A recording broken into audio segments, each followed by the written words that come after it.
feel free to fill that out. It asks for in-game Discord feedback, bouncing feedback, all that kind of stuff.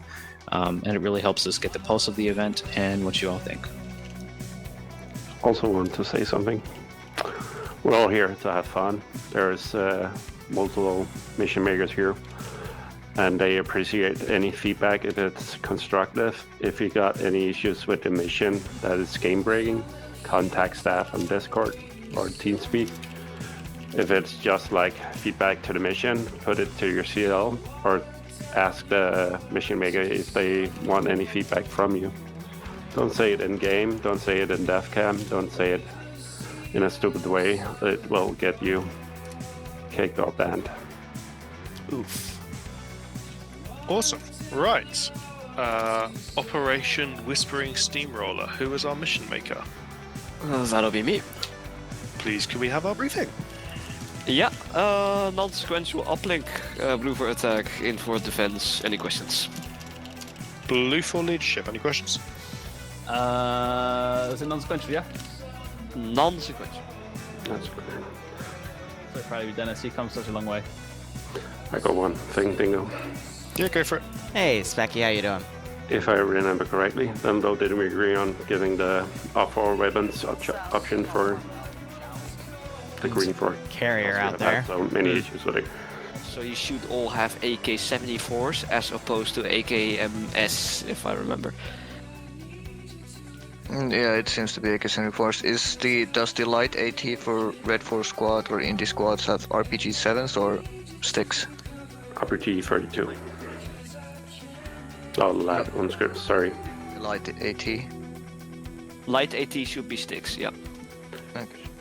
Because it says RPG-7, so... I'm doing alright. Yeah, I don't know. I haven't... I'm gonna jump up to casting couch here. Barb will join me in a second. First round's gonna begin in a hot moment.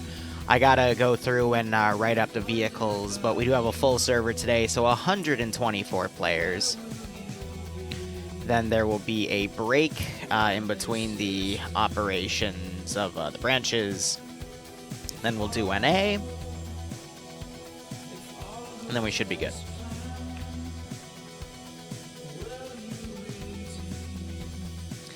No, it's not that type of casting couch, you silly, silly goober. They're still briefing down there. I'll change this on when the round actually begins and I finish the setup, but otherwise, we'll see how everything goes.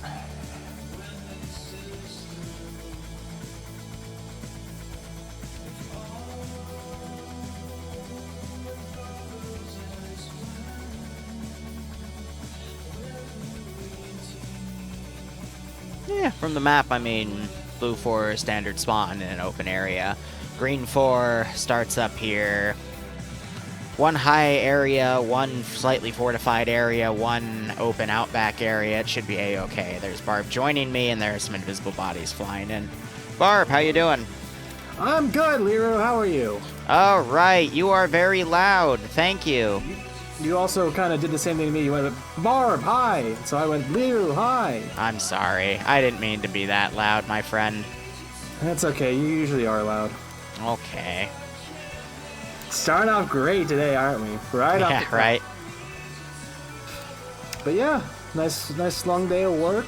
Got some work in. Found some neat stuff in my dad's workplace, and now I'm drinking cider. So all in all, a good day.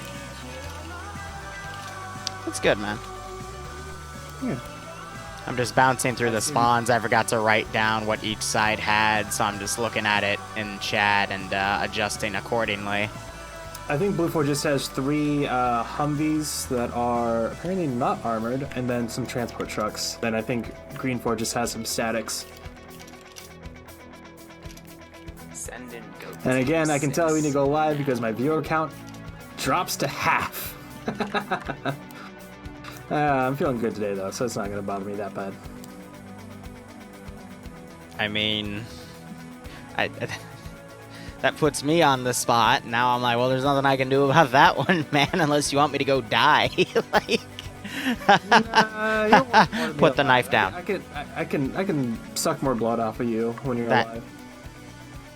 What? Metaphorically, okay? Just go leave the horny at the door today, please. That wasn't anything horny that time. That was okay. Well, No being horny in the casting couch. Last time that happened, videos were made, and now I can't delete them off the internet. Okay? Where did you Good. upload those to? You didn't tell me that you uploaded those. Of course I didn't tell you. Why would I tell you? Switching the music. Let's see. I don't like you. All right, so back to the. Fuck's sake. All right. We gotta get it. All right. Well, how about I'll slowly get us back on track. So, Banana Man, thanks for the resub. I hope you keep enjoying the operations, the PvP, the building streams, the Daisy, and I hope Barb isn't too horny for us today. I'm too horny for myself some days. Damn straight. Not just with you, but for myself as well. But that's besides the point. BLUFOR, Standard, Marine, Marsoc, Equipment. Actually, it's not Marsoc, it's Woodland. Marpat. But, yeah, it's Marpat. That's what it is. I said Marsoc like an idiot. Yes, Marine pattern. But your standard 5.56, 249s, 240 Bravos. I'm looking for if there is a MAT team weapon on deployment with Charlie 2. It is with Master Sergeant Flood. And it is a Maz, which is to be expected. But your standard run-of-the-mill BLUFOR is usually the Woodland Marine camo here. So they've got 3 M2 Humvees, no armored protection on those M2s though, so easy to snipe the gunners out. And then a large group of transport trucks to help them get through the terrain. GREENFOR, interesting change that was talked about before I started the stream officially, but they're no longer getting 7.62 base caliber weapons. Instead, they're being equipped with 5.45 for balancing concerns. So they have still the caliber advantage of having the PKMs with 7.62 as their machine gun weapons per the squad, but the PKP is still the squad, the weapon squad based weapon on Charlie and Foxtrot compared to the 240 Bravo in whatchamacallit, BLUFOR's arsenal. So otherwise I am seeing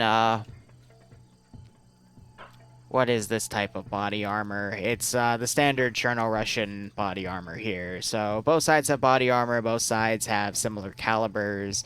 GREENFOR has a slight machine gun advantage with the PKM at the squad level, but otherwise it's just 3 HMGs versus 3 HMGs, offense versus defense. BLUFOR has the number advantage. So with these 3 terminal sites, we could see it go either way here, but let's have a look at these AOs. Barb, which AO do you want to start us off with? I'll start us off at Terminal 1. It's closest to the GREENFOR spawn. So Danzler, thanks for the 6-month resub as well. First. They are able to hope you keep move enjoying the apps. Hope stay safe from COVID. In the safe start area. Yada. But as for Terminal 1, you got a kind of a seaside kind of boathouse and cabin deal going on. Decent terrain. You have a big dip to the south that you could easily overwatch on and kind of use that as a natural barrier. Well, plenty of trees. Concern of mine would be the high. Yes, we'll talk about that after this terminal, but overall not too bad. Some reinforcing HESCO barriers and trenches could really change this place around, but we'll see. I don't know. I think AO1 out of all 3 of the AOs is the weakest one, but we'll talk about that when we get to the other AOs. But I completely agree. It's open, nice seaside area, so you know that BLUFOR, the attacking faction, only can come from 3 directions. But it's just a lot of open ground to work with, which might not be the best call here. But otherwise, Terminal 2, I'll start with that. It's a little more fortified. You got some better perimeter walls here.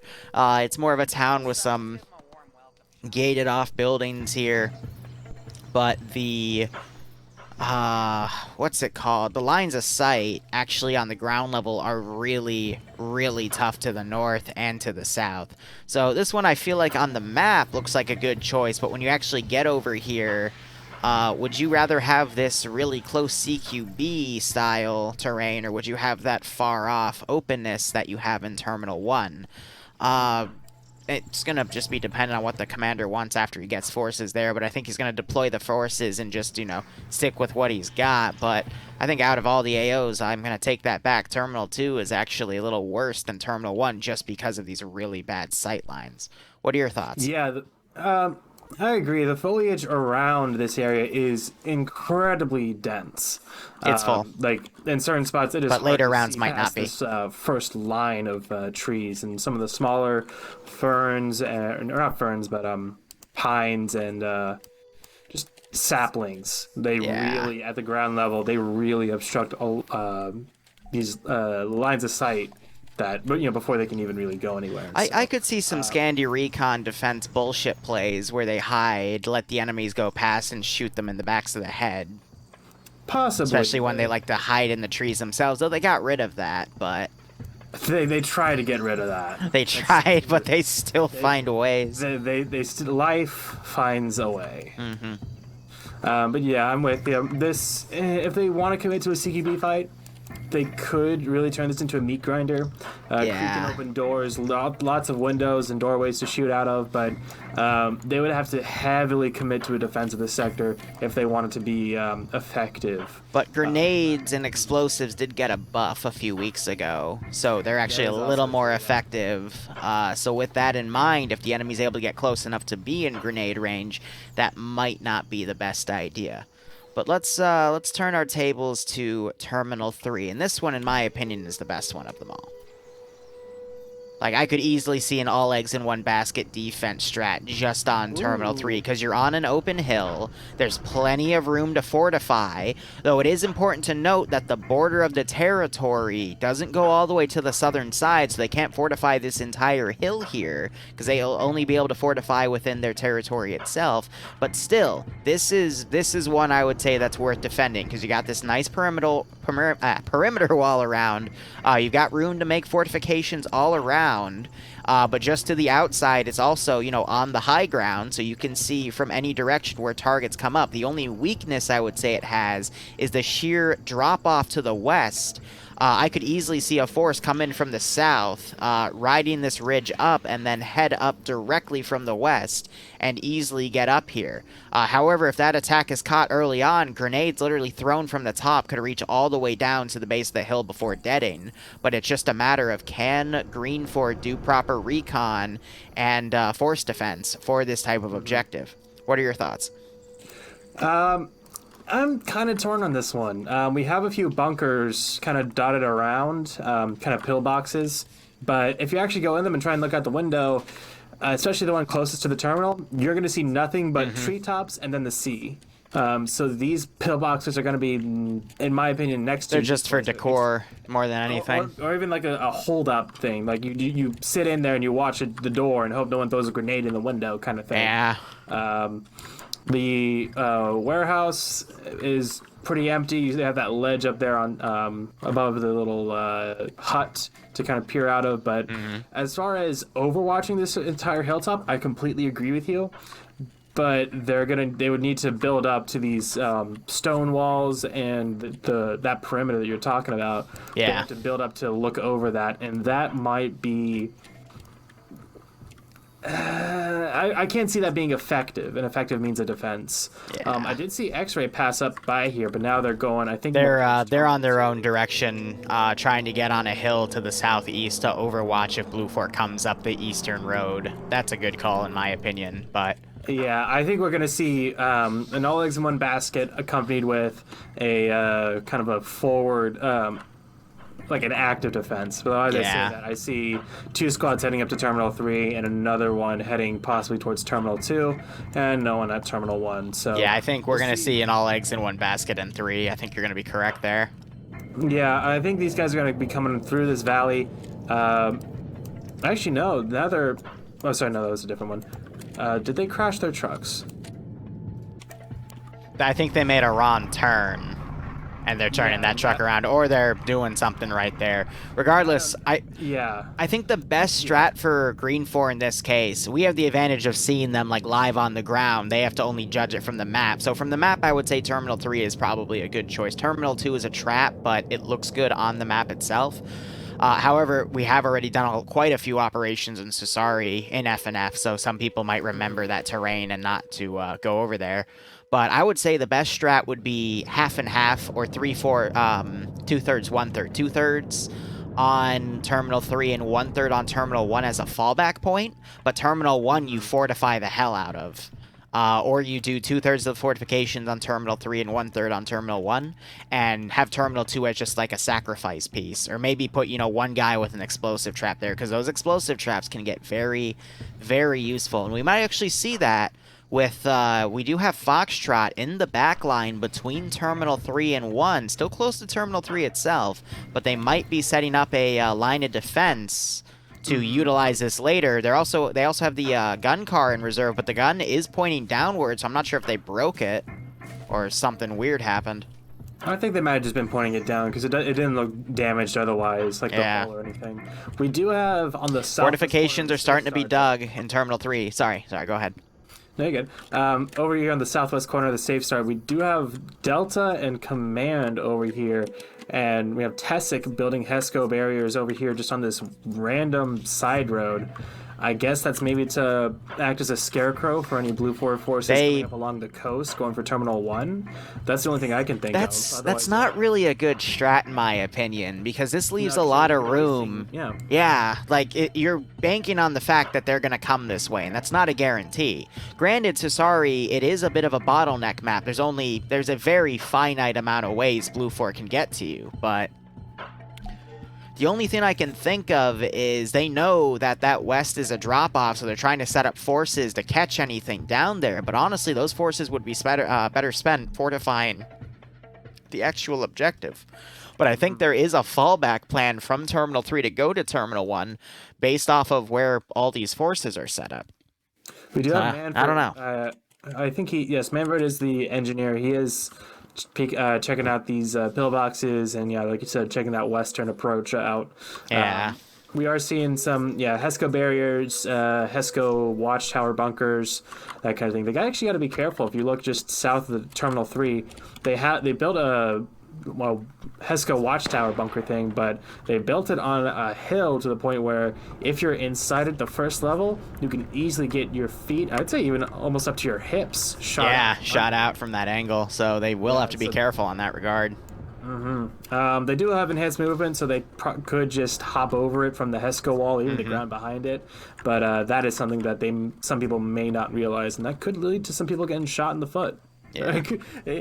Definitely. He's gonna shoot them in their foot, but regardless, they are gonna be doing mainly here in Terminal 3. I'm just wondering now what these guys back here, this Foxtrot 2 group with the.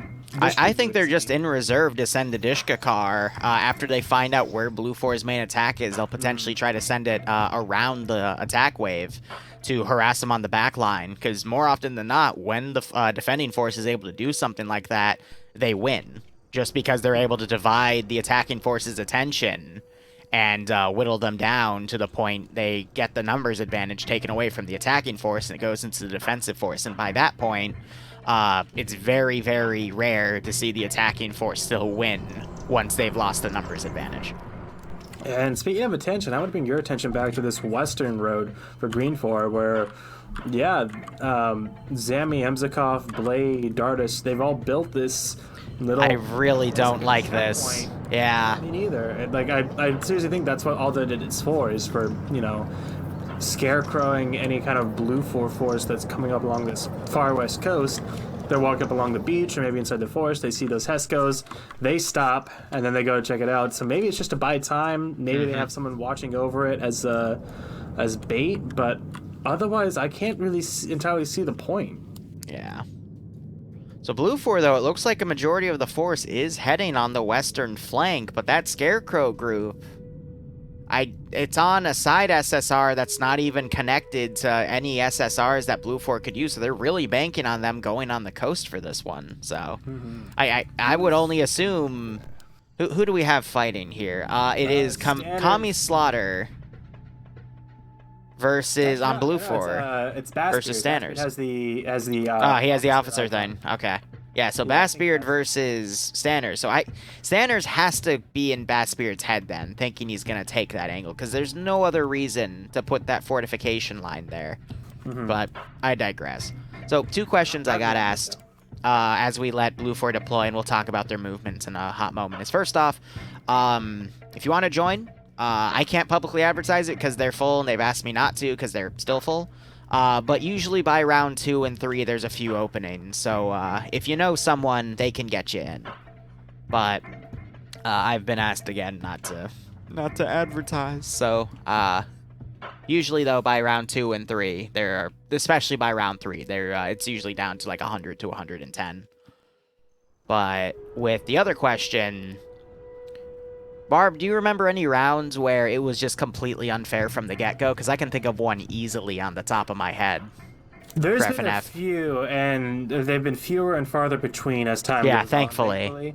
Yeah, thankfully, exactly. But So I'll name one, there's been and a then few, yeah. you name one. The Shapur one, where the attacking faction started on the airfield, and it was literally all open ground. That was hell Yes. for the attacking faction. They yeah. literally had to walk outside of the map, and then walk into the map just to score an area.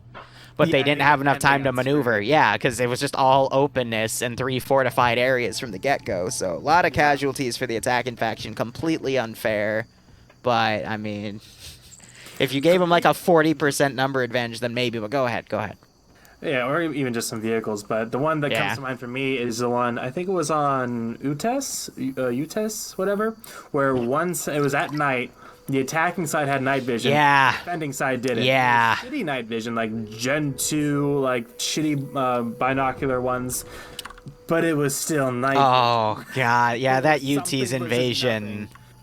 And Yeah, the defending faction had flares. No, it was based off of something that some YouTuber did. That's what a lot of people told me. But holy crap, in practice, no. That was horrible. That was the first unfair one that I recall. But And to reply Jesus to someone Christ. in my chat whose name starts with a T and ends with an Arnfalk, you can do an unfair mission. Unfair missions can be very interesting and very refreshing. You just gotta make it unfair but balanced. which sounds like an oxymoron, but think of it this way. You can have an attacking faction have NVGs. It's just, there's, for example, a spotlight scope from a guy named Alias, who makes really great scripts in Arma. Give the defending faction a shit ton of spotlights, or ways to, like, see. Give them really OP flares from, like, the Vietnam era, and give the defenders the number advantage instead of the attackers. Like, really twist the ball there. But you know, you have to, if you give one side a really unfair thing, you have to usually balance it with numbers, or like something that's also kind of unfair to the, you know, defending side or the opposing side. It's possible to do, but it's it can get very messy if you do it incorrectly. And we've seen it a few times done incorrectly here, and it can get very inappropriate. But back to the mission itself. First off, actually no, because someone asked. Barb is drinking cider. I am not drinking anything, but I could get some whiskey out. Meanwhile, X-Ray for GREENFOR starting to get engaged. Yeah. By the M2 Humvees that came up on the eastern flank. That was Scandi Recon's Humvees that spotted that X-Ray group, which is amazing.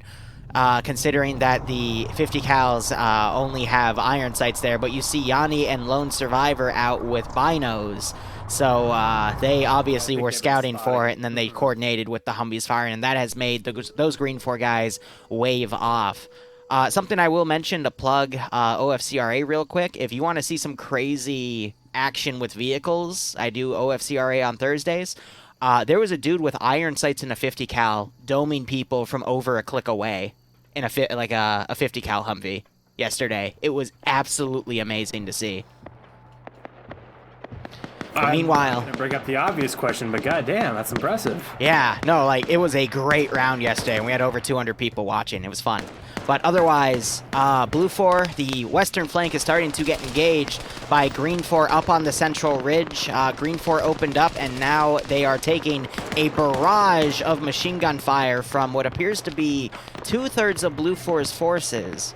So BLUFOR is doing a pincer strategy, 2/3 on the left flank, 1/3 on the right flank, but that defensive line GREENFOR built parallel to Terminal 3 might actually be used, but it's definitely a scarecrow that you called out, Barbarian, because they're not actually crewing that spot, so that's kind of interesting. Yeah, and it makes some sense if you get into that mindset of just trying to stretch out your force so as wide as they can. I smile thanks to the Twitch Prime sub, my man. Last count I saw for the players, BLUFOR had almost like 20 more players than GREENFOR. So they're trying to think out of the box and how to really defend this these points. And I think this all eggs in one basket in Terminal 3, the more that this fight is going on, you see the two big BLUFOR forces off to the west and off to the east. So even if they do get encircled and they have to fight off in all directions, a hill is where you want that to happen. Independent does have a bit of an advantage right now, though. Sorry, go ahead. Yeah, well, no, that was about it. But just like this is where they want to be, and because of like just how these movements are going, I think was it Stanners? Yeah, I think Stanners predicted this pretty well so far. Independent has the advantage right now, though, because they're able to take on with their main force one of the two pincers, which does help even out the numbers. However, when Bassbeard for BLUFOR closes this pincer on Terminal 3, if he even decides to, that other pincer could be going for Terminal 2 instead, and we could just see a force split.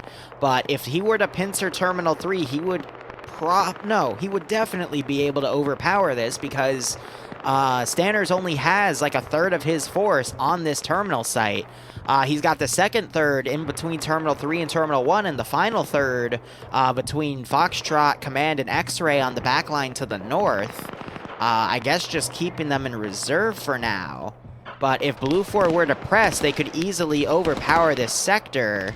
But just the eastern forces being a little slow because they saw X-Ray up there. So now they're going to treat this a little more cautiously. And we do have our first couple of casualties. Lolo actually taking out BLUFOR's Mat Team Gunner. And I think... Nice. There's another dead guy next to him, too. Yeah, I think that was the AT assist. Major Sergeant Flood and Staff Sergeant McSwagger are the two deaths over there. And Lolo got one of them. I don't know about the other. Let me check. So even though we do have... Yeah, he got... the Mat team had another dead guy next to the Mat Gunner. But I will say GREENFOR, for being down 20%, has actually done a really good job using small teams to kind of stall BLUFOR's force here. The Scarecrow idea, we got Galil and Lolo, two guys just holding a building. We're able to kill two people, and if they can kill a few more, they'll continue to whittle down that BLUFOR number advantage we talked about. But X-Ray being, like, not even engaging, but just being up there and getting engaged has slowed down the other half of the pincer here. And that's allowing GREENFOR to get some more time in to get some licks in for these attacks. But we're also seeing GREENFOR pull away from the southwestern side of that hill and instead get a little more defensive around the objective itself. I think that's a bit of a mistake, though, because they need to keep putting the pressure here to keep getting in those little hits, get those free kills in to, again, pull that number advantage away. And to Chili One, thanks for the Twitch Prime sub as well. Scandy not pushing up. Now I don't want to say on their own because that's not fair to them. Yeah. But this is what I believe how I believe how Scandy should be played. You give them an objective and you let them off the leash. Yeah. Let them complete it how they want to complete it, and they'll get it done 9 times out of 10. Well, there's a reason Scandy. Yeah, there's a reason that Scandy is the most feared group in FNF. It's because they did the math on this. They get 11% of the kills out of all of the groups, which is over a dozen, that come into FNF. And that's crazy to think about. 11%, not a lot, but considering that's we have like people per 12 people getting like just that chunk of kills, it's like over 1,000 year to year. Absolutely, and when you consider that most people don't get a single kill, and this group is getting 10 to 12 on average. I mean, we've seen higher, we've seen lower, but like they're crazy. And when I played with them, they were just drunken shitposts. Yeah, I play with them too. They're memers. They're from TSB. We're all just a bunch of fucking memers. I mean, they're Scandy Recon. They embody that Finnish Sisu so much, where it's just company is all like just speaking in Finnish, drunk as hell, going through the forest, and they're making it work somehow, and it still just boggles my mind. One thing I want to point out, by the way, Lolo and Galil are both PKM gunners. Actually, Galil has the PKM, Lolo has the PKP. And Yes. they're doing a guerrilla war here. They pulled out of that position. They've pulled into the bush, seeing that BLUFOR was favoring the coast, so they're going to try... This is probably a sacrifice play, because there's no way they'll be able to get out of this position without eliminating everyone, but they're banking on the fact that BLUFOR is going to keep going up this coast.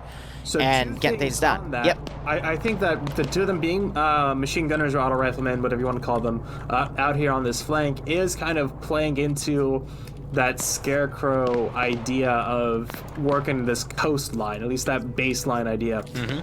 The leader for Echo 1, Pierce, is up just a few hundred meters to Lolo and Galil's west, so he's able to keep an eye on the situation from a high Still, up BLUFOR firing on that position. Able to relay to them, hey, you need to move here. These guys, BLUFOR is moving here. You need to counteract them here. So they are working this out very well. However, as I started to say, that the BLUFOR force over here has opened up on Pierce's position, along with RS Blade, who was the lead for Delta. No, this is actually really interesting. So Bassbeard has put up, actually it's Sanders. Sorry, Sanders is GREENFOR, but Bassbeard Oh, great. I am choking. Give me one moment. Woo! Yeah, lots of fire coming out. I'm hearing a lot of 249. Damn it. Some rifles as well, but they are just suppressing the shit out of this forest like we saw Lolo and Galil did. Seeing some blood on the ground, but no corpses, at least not yet. Just going through a skull count. You got Flood and Swagger, who are part of the Charlie 2 team for BLUFOR dead. I do not see... Wait, no, we do have a skull. It was Brooke that went down in the rocks. So far a 2-to-1 ratio there. He was just unluckily picked off. That's why GREENFOR pulled back from that position, because they took that KIA. But Bassbeard, he is starting to push his forces up to where GREENFOR X-Ray was, and I'm still waiting to see if he's going to then collapse these forces on the right flank, or if they're just going to go to Terminal 2. Sanders, in preparation for this, pulled his units from the southern coast.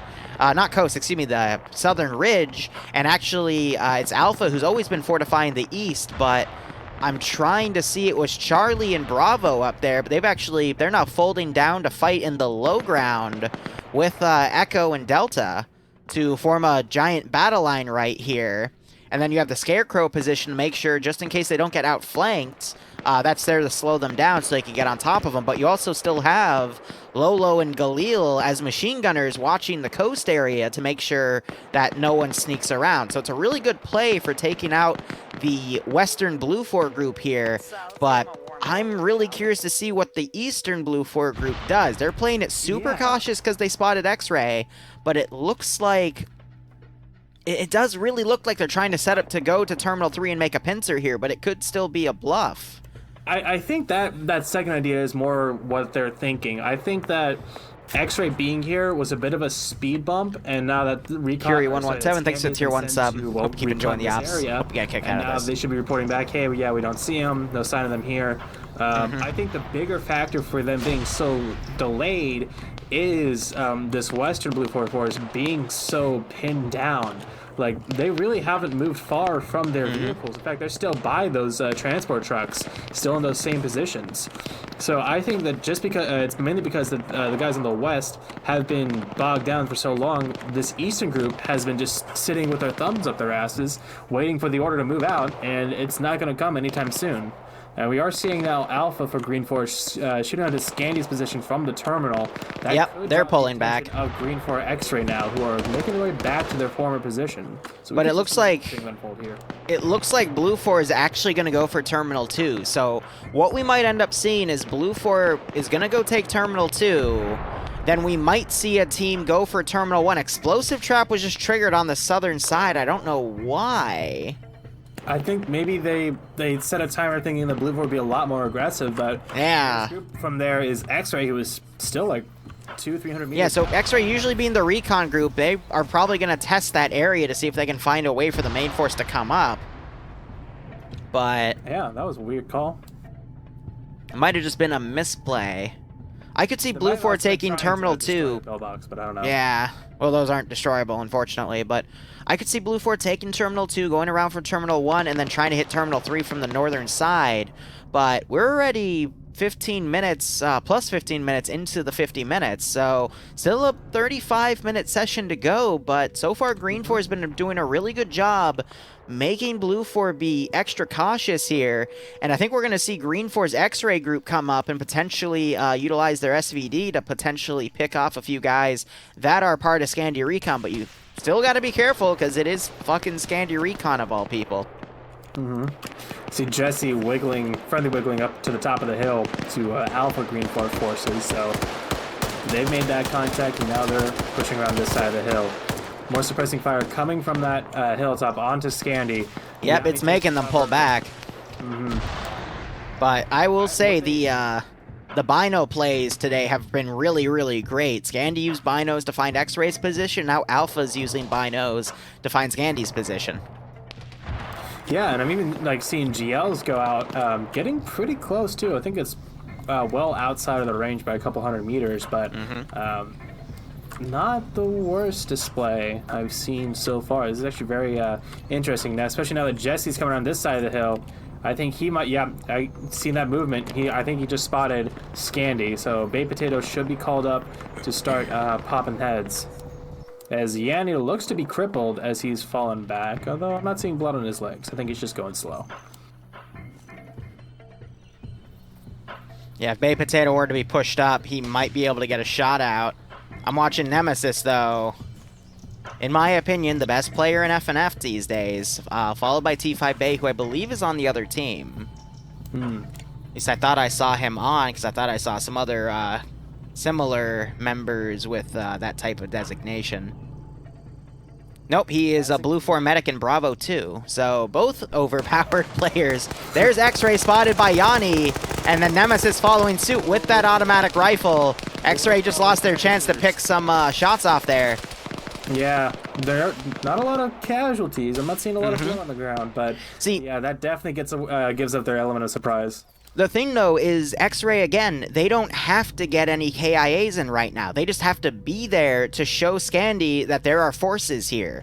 So if Scandi is able to PID the fact that they're, it's the same group harassing them, that might let them be a little more quick in the attacks here. But now we're starting to see BLUFOR push up a large group of forces to Terminal 2. They're going to get this one for free. I'm going to quickly check the building for any explosive traps, but I doubt we're going to see any. On that note, I kind of want to rebuke that, your point about GREENFOR X-Ray being there. Scandi knew that they were there beforehand when they shot them with the M2 Humvees. They were looking for their position. Well, yeah, but they didn't argue. Maybe they've been out of contact for so long they thought they had left the area, and now that they have a reminder that they're there, I can see the argument for that. But I don't entirely agree with. That's fair. My opinion. And of course, my opinion is better than your opinion, but hey. Of course, yeah. Yeah, right. Okay. All right, BLUFOR is going to touch Terminal 2 at any second.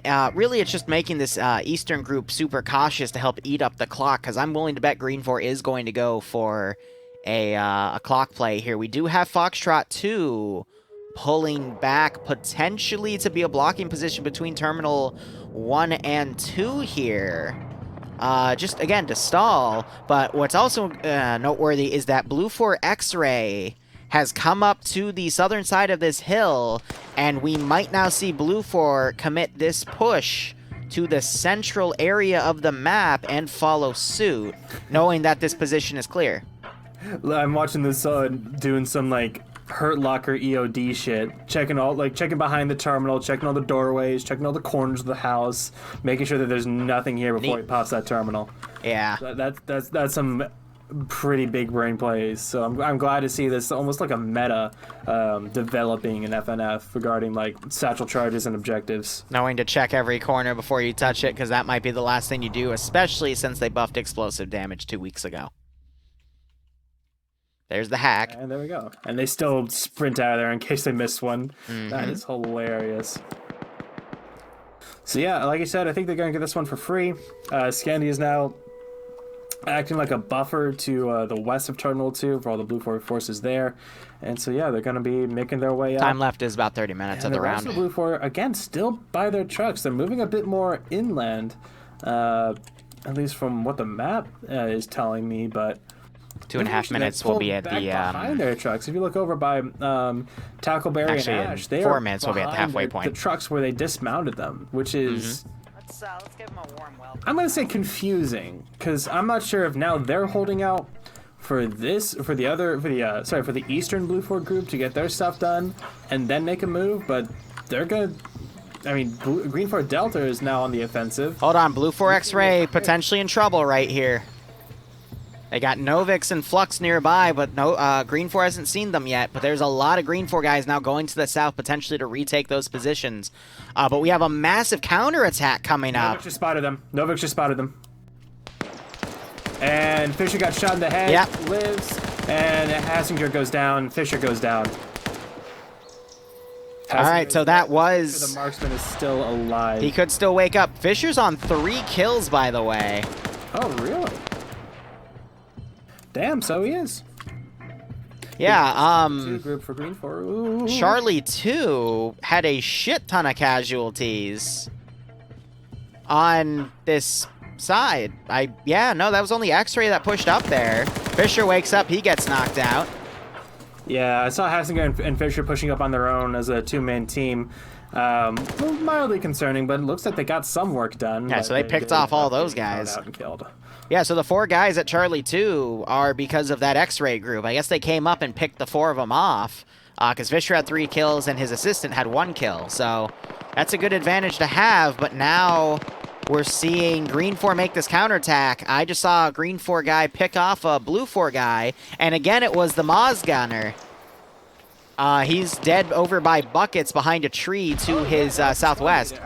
I was talking to Chet, but yeah, that was the squad leader for Charlie 2. He picked up the Moz, and yeah, I got fucking domed from somewhere. I understand why GREENFOR is making this counterattack, but I think this is a bit of a mistake. GREENFOR doesn't need to be attacking right now. They can stay defensive and keep doing what they need to, but they don't have to throw this force into this group. They can just continue to keep playing defense. It's a risk. It's a very big risk, and I don't think it's going to pay off. Yeah, especially with, well, actually, no, Pierce is just an element lead. I thought Lolo, for a second. Lolo just tried to go around the flank, but he ran into an entire group and got mowed the fuck down. I think this is almost a mirror. Ooh, I saw Stray just get decked by a grenade. But I think this is a mirror of what we saw on the eastern side of this front, where we had Scandy pursuing X-Ray. Yeah. This is now GREENFOR Delta pursuing this big grenade got caught in a tree. Pulled back again behind the trucks where they dismounted from.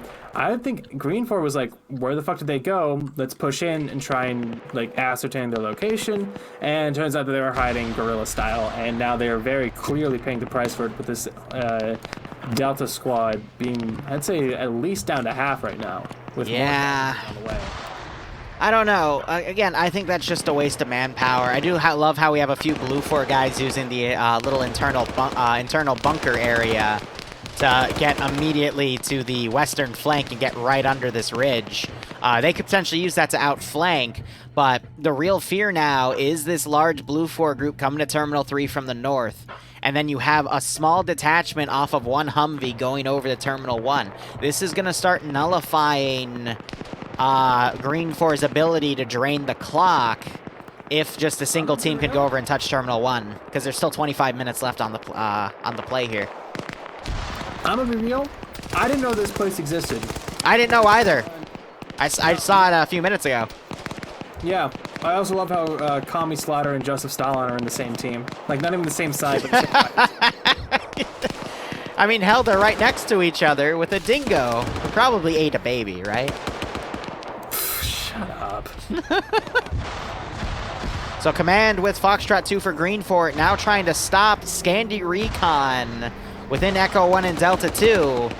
But there is a lot of BLUFOR guys here. I could easily see a mini pincer maneuver coming on this position. I'm already seeing people in GREENFOR getting picked off here through enfilading fire. Way up to the north now, we are actually seeing... I think I just saw Command. In Command. Yes, Sanders just ate the fucking, with the bullet there. Nemesis now using his M249 and knocks out both of the guys with some assistance from Yanni there. Some more enfilading fire, and that gun car is pretty much toast. Yeah, I think this is a bit of a misplay because they're so far removed from Terminal 3. They're going to get isolated. Both Finns just got knocked out. They're not dead, though. And Alpha 1 trying to fire on the rear of Scandi Recon. Some shots going in on Nimia. She's trying to roll away, but you've got a few additional people from 700 Cadian coming up to try to contend with Alpha to put some relief on Scandi here.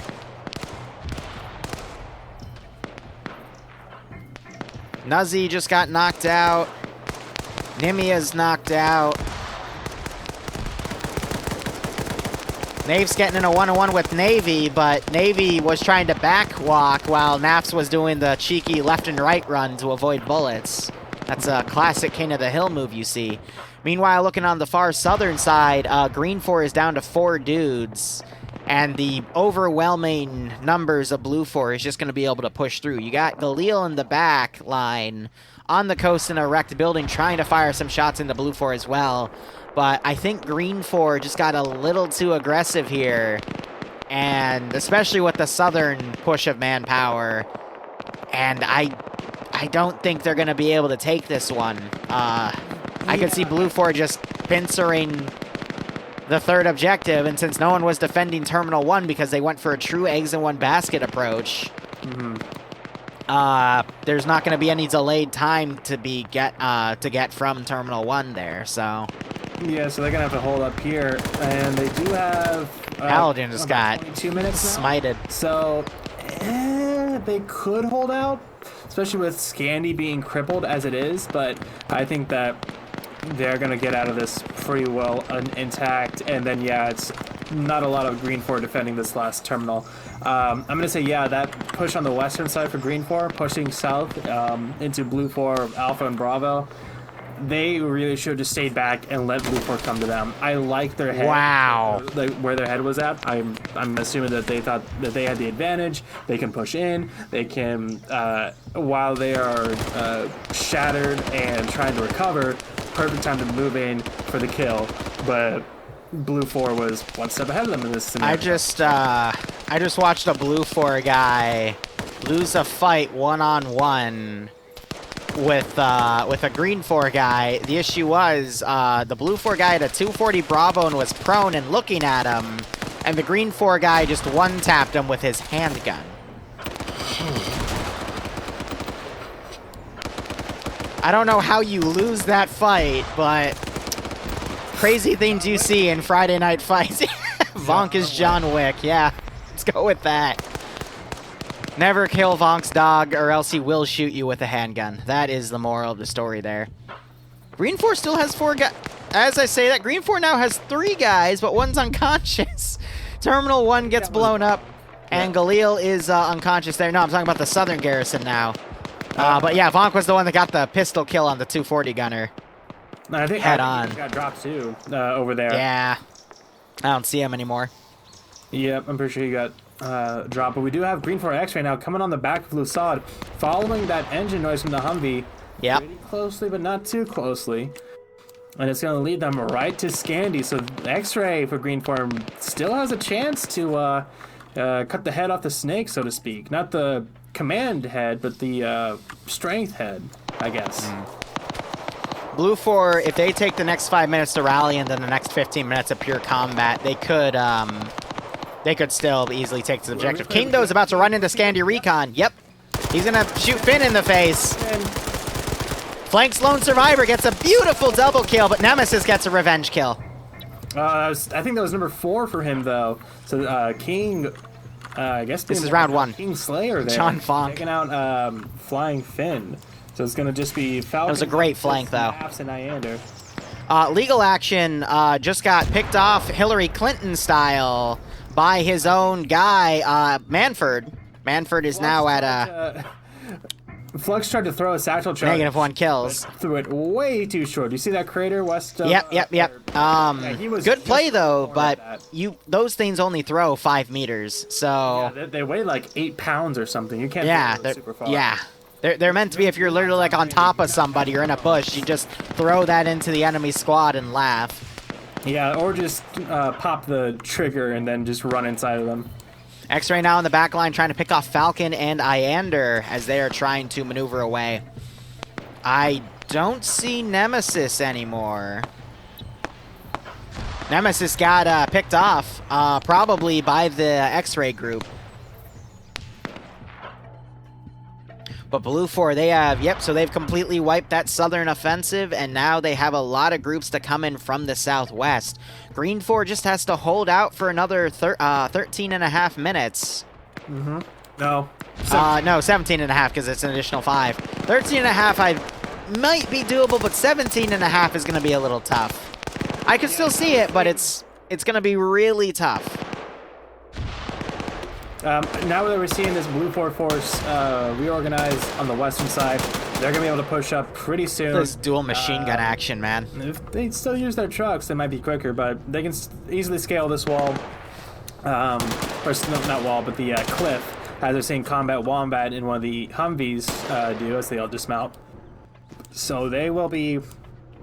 I think, yeah, 13 minutes, maybe. 17, not so much. I think that's going to be, honestly, the difference. We will see this going to the 15-minute warning, obviously, but we'll see how well these defenses hold up. I want to hold out because I like an underdog battle, but we do have some cheeky positions like 4AB's J. Neal peeking out from between a sandbag that's floating and the top of a HESCO barrier with a peek. Yeah, I saw that they had 2 machine gunners up there. It was Neal and someone else. Meanwhile, X-Ray, though, just got a rear shot on Zeb. He woke back up, though. He's taking fire again, gets shot in the ass, and he's dead. Ironically, he's by a flipped Humvee. But we also have Luso coming up on X-Ray's position. X-Ray not pulling any side security. And now you're going to see Luso get a kill on Aim at the Balls, knocking him out. That makes X-Ray look around. Luso putting some more shots to suppress. Grenade goes out, but that's... Well, that was a smoke grenade. Lucky now the frag. Bounced off a tree. Going right next to Jesse. Ooh, rolls on top of it as well, but I've seen a lot of blood. 4 grenades. The grenade trifecta going on Luso there. A 4th grenade. Luso throwing some back. That one's gonna go way off though. Luso's actually stepped up. He is hurting though. Wounds on all 4 limbs. Baked Potato's about to flank Luso there with the marksman rifle. Knocks Luso out. So a 1-to-1 trade there. Not what GREENFOR wants to be making, but no, it's better than nothing. Way too long. We have Omega now in that Humvee. Probably if he turns left. No, he's going to keep going east, actually. McCarthy and Jonathan on top of the objective area, and GREENFOR has no idea. Because GREENFOR doesn't have the numbers now to pull a proper perimeter. Though I think Stark heard them. And keyholes. McCarthy got some shots on Jonathan as well. Now I'm waiting to see someone poke their head out of this building and shoot Jonathan. Warlords. Wow. Warlords whiffed it. I didn't even see any shots come out from Warlords. Yep. Novix from around the other side. Yep, and then Stark double tapped McCarthy. So, 2-to-1 trade, not the best you want to make, but BLUFOR has the numbers to make it. Kami Slaughter getting caught out of position and shot in the ass. Yeah, Flux with a 249 somehow gets him. Yeah, but Dingo and Joseph Stalin are completely unaware. There goes his mic. It seems. Flux coming up behind them. I think he just saw them as they were pushing in. But they're now, on the other side of these HESCOs. Kind of in a bit of a pocket, which isn't the best place to be. Yep. If Pierce and Quickie do a quick sweep, they'll be able to spot them quickly, but Flux definitely saw them. And I called it! He shot him from underneath that HESCO. Yep. And he's looking for Stalin. Stalin looking the other way, gets caught out by Guy Fieri, but no one kills anyone, and then Flux comes up and seals the deal. Joseph Stalin looks the other way, doesn't notice that Flux stole all of the bread and starved Stalin to death. Well, I was going to say, in a fit of irony, Stalin gets an ice pick to the back of the head, like he did to Trotsky. Of course.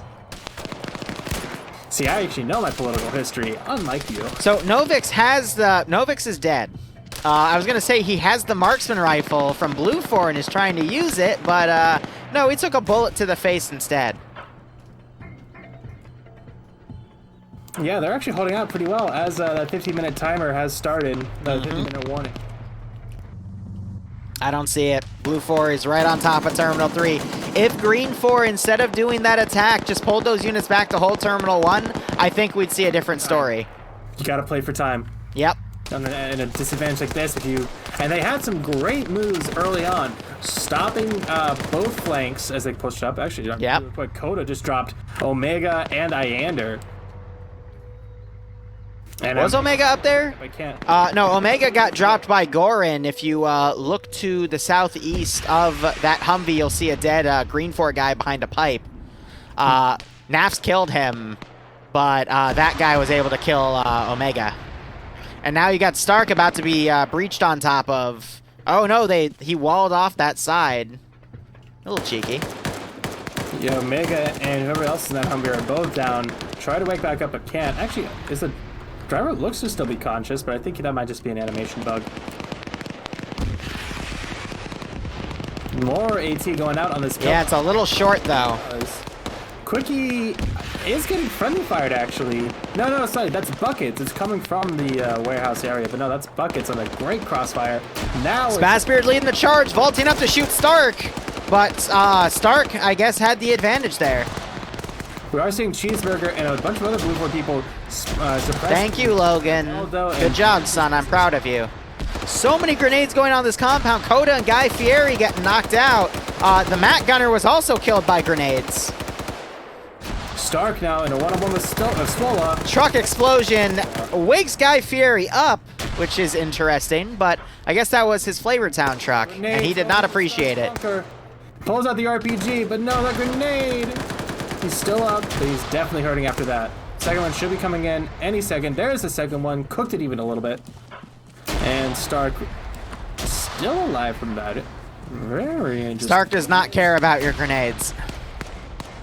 No, 2600 crossing around. Suit. He's going for the roof. Yeah, 2600. Dodge Stark. Oh, this is getting worse and worse for Stark. And Stark just bad naded. Thank God it was a smoke for him to hide. As another grenade goes in. I don't think that's going to do anything to him. No, he goes down low prone, so he's trying to play dead. But that's just going to warrant a double tap of many of these BLUFOR guys. I can guarantee it. BLUFOR just, it's a number advantage at this point. I don't see it. 11 and a half minutes, but BLUFOR is literally on top of this area. There's fucking X-rays still on the northwestern line. Yeah, they've been really slow. Oh my God. Going around more so than heading back to the terminal, which with the time remaining, I don't know why. Coda just had his feet get knocked out because of a low wall by Omega. And Coda didn't see him because he was too high up. Lucius now breaching in the building. Double tapping Stark even though he was playing dead. You just gotta make sure at that point. You gotta make sure, you gotta do double taps, and that's why playing dead doesn't always work. They will come up and execute you. Pro Hunter and Omega going for the breach. Pro Hunter going in. Gets the other guy in there. Wuna returns fire. Unable to do anything effective. Pro Hunter takes out his block. Wuna's just lagging the fuck out right there. I think so too, yeah. So that was a great two-man breach by Pro Hunter and D Omega, and they're gonna get this terminal. And I think that's it. Yeah. There's only X-Ray and Pierce. Pierce, Bravo squad lead. Pierce meets Nafs. Nafs says hello. Pierce is dead. Streamer. End of story. One blatant one in there. Snaps with 6. Yeah, Nafs is on a roll again. Members of Scandi Recon. We have 6 for Nafs, 2 for Yanni. That's 8. Another 2 for Nemesis. That's 10. Falcon with 3. That's 13. Flynn with another 1. That's 14. 14 kills from a single group. That's a lot. That's more than 1 or 2. Buckets was on 5 kills, though, for BLUFOR. That's crazy.